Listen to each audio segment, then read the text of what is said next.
Hello friends, मैं स्वागत करता हूं आपका टॉपर्स टारगेट में। आज का जो हमारा टॉपिक है वो है इम्पोर्टेंट फोबियाज। इम्पोर्टेंट फोबियाज का मतलब फोबिया का मतलब क्या होता है? डर, किसी भी चीज का डर, इसे क्या कहा जाता है? फोबिया कहा जाता है।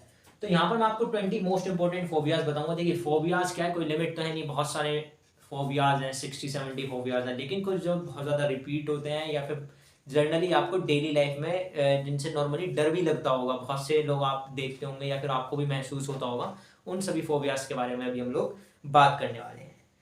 तो देखिए क्या है, सबसे पहला आता है एक्रोफोबिया। एक्रोफोबिया किसके लिए यूज होता है? एक्रोफोबिया जो यूज होता है हाई प्लेसेस के लिए। कुछ लोगों को ऊंचाइयों से डर होता है, ठीक है ना। किससे डर लगता है? ऊंचाई से डर लगता है, ठीक है ना। तो जो इसे नाम दिया जाता है वो क्या दिया जाता है? एक्रोफोबिया। इसके बाद जो नेक्स्ट आता है वो आता है एरोफोबिया। एरोफोबिया जिन्हें एयर से डर लगता है, हवा से। जिन्हें किससे डर लगता है? हवा से डर लगता है। जब तेज हवाएं चल जाएं, ठीक है ना, जनरली तब लोगों को जो डर या जो फियर महसूस होता है उसे क्या कहा जाता है? एरोफोबिया कहा जाता है। इसके बाद आता है एग्लोफोबिया। एग्लोफोबिया पेन से डर, fear of pain, fear of pain, ठीक है ना। ये क्या होता है? एग्लोफोबिया फियर ऑफ पेन, मतलब जिन लोगों को दर्द हो, ठीक है ना, अभी दर्द नहीं हो रहा है, लेकिन क्या कि कभी किसी जब चोट लगने पर दर्द होता है, लेकिन उससे पहले ही क्या, चोट लगने से पहले भी क्या हो, एक फियर रहता हो दिल में, ठीक है ना, एक मन में क्या रहता हो, फियर रहता हो, तो उसे क्या कहा जाता है? एग्लोफोबिया कहा जाता है। हर वक्त एक डर सा रहना, ठीक है ना। इसके बाद जो आता है वो आता है एग्रोफोबिया।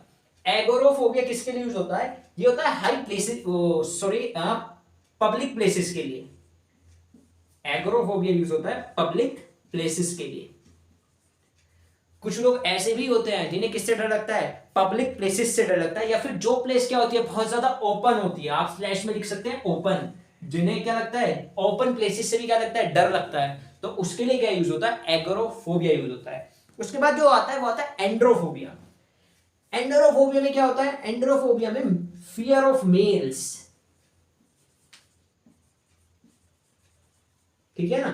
जब ऐसे भी ऐसा क्या होता है कि जब मेल से डर लगे, किसी कहा जाए कि अपोजिट जेंडर से, ठीक है ना, तब उसके लिए क्या होता है? एंडरोफोबिया। लेकिन अगर मेल से डर लगे तो लड़कियों के लिए क्या यूज किया जाता है इसमें? एंडरोफोबिया। अगर मैं इसी के आपका रिगार्डिंग बात करूं तो फिर अगला जो आता है वो आता है बाथोफोबिया। बाथोफोबिया में किसका होता है? डेप्थ का डर, फियर ऑफ डेप्थ,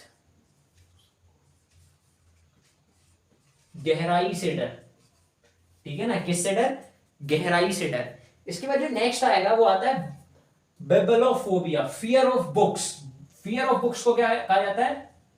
बाइब्लोफोबिया, ठीक है ना। बाइब्लोफोबिया किसके लिए यूज होता है? बुक्स के लिए यूज होता है। इसके बाद जो नेक्स्ट आता है वो आता है कैट्रोफोबिया। कैट्रोफोबिया किसके लिए यूज होगा? Fear of doctors. जिन्हें डॉक्टर्स के पास जाने में डर लगता हो, वो क्या, उनके लिए क्या यूज होता है? उनके लिए जो वर्ड यूज होता है उसका नाम क्या कहा जाता है? कैट्रोफोबिया। इसके बाद जो नेक्स्ट आता है वो आता है क्रोनोफोबिया। क्रोनोफोबिया, क्रोनोफोबिया मतलब जिन्हें टाइम समय से, मतलब कुछ लोग बहुत ज्यादा क्या रहते हैं, चिंतित रहते हैं या फिर डरे हुए रहते हैं कि समय क्या हो रहा है, व्यर्थ हो रहा है, हर वक्त किसी चीज की क्या, एक टेंशन, ठीक है ना, एक परेशानी। तो उनके लिए क्या रहता है? क्रोनोफोबिया। समय से क्या उन्हें बहुत ज्यादा ऐसा लगता है कि समय बहुत ज्यादा व्यर्थ हो रहा है हर वक्त, ऐसे किसी तकलीफ से गुजरना, तो उसके लिए क्या कहा जाता है? क्रोनोफोबिया। साइनोफोबिया, इसे बहुत ज्यादा देखते हैं जनरली हम। Fear of dogs, fear of dogs के लिए क्या यूज होता है? साइनोफोबिया यूज होता है, ठीक है ना। फियर ऑफ डॉग्स के लिए क्या यूज होता है? साइनोफोबिया यूज होता है। तो अभी तक हमने क्या क्या पढ़ा? एक्रोफोबिया। एक्रोफोबिया किसके लिए? हाई प्लेसेस के लिए। एरोफोबिया, एरोफोबिया किसके लिए? एयर से जिसे डर लगता है। एगलोफोबिया, एगलोफोबिया पेन से डर, मतलब पेन होने का भी, मतलब जब पेन होने वाला हो उससे पहले भी क्या एक तरह का डर बने रहना, वो क्या होता है? एगलोफोबिया। उसके बाद आता है एगोरोफोबिया। एगोरोफोबिया, ठीक है ना। पब्लिक प्लेसेस या फिर जो ओपन प्लेसेस होती हैं, जो क्या होती है, बहुत ज्यादा ओपन प्लेसेस होती है, उनसे डर। देखिए, बहुत कम जगह देखने को मिलेगा, लेकिन हाँ ऐसा भी कुछ लोग क्या, ऐसी कुछ बीमारी या फिर ऐसा कुछ लोगों में देखने को मिला है। उसके बाद एंडरोफोबिया। एंडरोफोबिया फियर ऑफ मेल्स, जिन्हें क्या लगे? मेल से डर लगे, ठीक है ना। किन से डर लगे? मेल से डर लगे।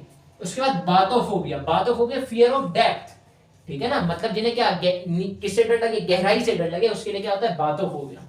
बाइब्लोफोबिया, फियर ऑफ बुक्स, जिन्हें बुक्स से डर लगे, ठीक है ना, बुक्स का भी क्या होता है, बहुत ज्यादा बुक्स हैं, ठीक है ना, इससे भी एक डर जो लगे उसे क्या कहता है, बाइब्लोफोबिया कहा जाता है। डॉक्टर्स का डर, ये बहुत ज्यादा जनरली हमें देखने को मिलता है, ठीक है ना, तो ये इसे क्या कहा जाता है, कैट्रोफोबिया। उसके बाद टाइम का, जो समय का डर है, उसे कहा जाता है क्रोनोफोबिया।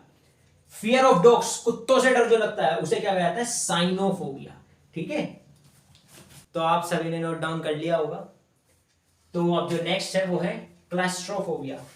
क्या है नेक्स्ट, क्लास्ट्रोफोबिया। तो क्लास्ट्रोफोबिया क्या होता है, स्मॉल प्लेसेस से डर, स्मॉल प्लेसेस में रहने का डर। कुछ लोगों को बहुत छोटी जगह से भी क्या लगता है, डर लगता है, तो उनके लिए क्या होता है, क्लास्ट्रोफोबिया होता है। इसके बाद देखिए दो आते हैं, डिप्सोफोबिया और एक होता है डिप्सोमेनिया। तो देखिए दोनों एक दूसरे से थोड़ा रिलेट करते हैं, दोनों को इस तरीके से याद रखा जाएगा, डिप्सोफोबिया और डिप्सोमेनिया। ये होता है fear of thrust, fear of thrust, ठीक है ना। और ये होती है morbid compulsion, morbid compulsion of drink, morbid compulsion of drink, ठीक है ना, मोरबिड कंपल्सन ऑफ ड्रिंक।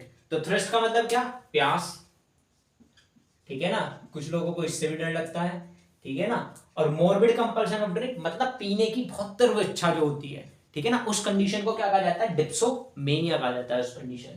उस कंडीशन को क्या कहा जाएगा, डिप्सोमेनिया। इसके बाद जो आता है एरागोफोबिया आता है। एरागोफोबिया किसका डर होता है, वर्क का डर होता है, फियर ऑफ वर्क, बहुत ज्यादा काम हो जाए तब डर लगने लगे, तो फियर ऑफ वर्क। इसके बाद जो आता है गैमोफोबिया, मैरिज, मैरिज का डर होगा, हाँ marriage, fear of marriage, fear of marriage. कुछ लोगों को शादी करने से भी डर लगता है, ठीक है ना, कुछ लोगों को क्या लगता है, शादी करने से भी क्या लगता है, डर लगता है। तो ये बहुत इंटरेस्टिंग भी है, ठीक है ना, और याद रखने लायक भी है, गैमोफोबिया। इसके बाद क्या आता है, जीनोफोबिया, ज़ेरोफोबिया। तो जीनोफोबिया होता है fear of birth, fear of birth मतलब उस कंडीशन से, बच्चा पैदा करने की जो स्थिति होती है उस कंडीशन से क्या, डर लगना, ठीक है ना, ये अक्सर महिलाओं में देखने को मिलता है। तो ये क्या होता है, जीनोफोबिया। इसके बाद ज़ेरोफोबिया, फियर ऑफ ओल्ड एज, कुछ लोगों को बूढ़े होने से भी डर लगता है, ये एक तरह की बीमारी होती है, फियर ऑफ ओल्ड एज, ठीक है ना, ज़ीरोफोबिया, फियर ऑफ ओल्ड एज। इसके बाद आता है जीनेफोबिया। जीनेफोबिया क्या होता है, fear of women, fear of women, fear of women किसके लिए यूज होता, के लिए क्या यूज होगा, जीनेफोबिया यूज हो गया। उसके बाद आता है होडोफोबिया। होडोफोबिया होता है फियर ऑफ ट्रैवल, कुछ लोगों को ट्रैवलिंग से भी डर लगता है, ठीक है ना, इस कंडीशन के लिए क्या यूज होता है, होडोफोबिया। इसके बाद जो नेक्स्ट आता है होता है हाइड्रोफोबिया। हाइड्रोफोबिया होता है फियर ऑफ वाटर, पानी से डर, अत्यधिक पानी देख लिया जाए कहीं पर, ठीक है ना, तो वहां पर क्या होता है, उस कंडीशन के लिए क्या यूज किया जाता है, हाइड्रोफोबिया। ये भी बहुत ज्यादातर अक्सर लोगों में देखने को मिलता है, ठीक है ना। तो ये कुछ इंपॉर्टेंट से, कौन कौन से, क्लास्ट्रोफोबिया स्मॉल प्लेसेस के लिए, डिप्सोफोबिया फियर ऑफ थ्रस्ट, प्यास का, जो प्यास, उसका जो प्यास वाली कंडीशन होती है ना, थ्रस्ट की जो कंडीशन होती है उस कंडीशन से डर, डिप्सोमेनिया मोरबिड कंपल्शन ऑफ ड्रिंक, अत्यधिक इच्छा किसकी, ड्रिंक करने की। एरागोफोबिया फियर ऑफ वर्क, काम का, अत्यधिक काम का जो डर होता है उसके लिए क्या होता है, ergophobia. Gamophobia fear of marriage, marriage का, शादी का जो डर होता है वो क्या होता है, गैमोफोबिया होता है। फियर ऑफ बर्थ क्या होता है, genophobia. Fear of old age, gerophobia. Fear of women, genophobia. Fear of travel, hodophobia. Fear of water, hydrophobia. तो ये कुछ इंपॉर्टेंट है, ऐसे बहुत और भी बहुत होते हैं, ठीक है ना, लेकिन ये कुछ इंपॉर्टेंट से जो हम अपनी डेली लाइफ में देखते भी हैं, बहुत ज्यादा हमें देखने को भी मिलते हैं एग्जाम्स में। तो मैंने ये कुछ इंपॉर्टेंट आपको फोबियाज बताए हैं। अगर आपको ये वीडियो अच्छी लगी हो तो प्लीज वीडियो को लाइक करें, शेयर करें और चैनल को सब्सक्राइब करें। थैंक यू सो मच, जय हिंद।